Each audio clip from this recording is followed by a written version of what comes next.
Shamollashda antibiotikni palapartish qo'llaydigan onajonlar, bu video siz uchun.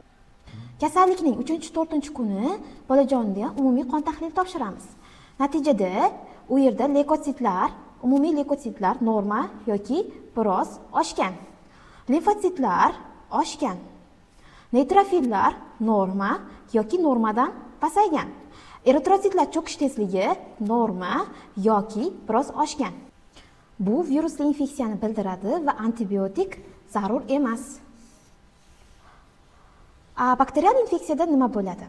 Leykositlar juda ham oshib ketgan, limfositlar oshmagan, norma yoki normadan pasaygan, neytrofillar oshib ketgan, eritrositlar cho'kish tezligi oshib ketgan bo'ladi. Bu bakterial infeksiyani bildirib, antibiotik berish zarur.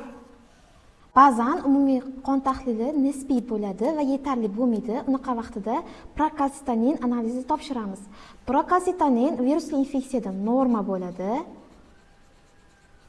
Bakterial infeksiyada juda ham oshib ketgan bo'ladi. 0,5 nanogram millilitrdan oshgan bo'ladi.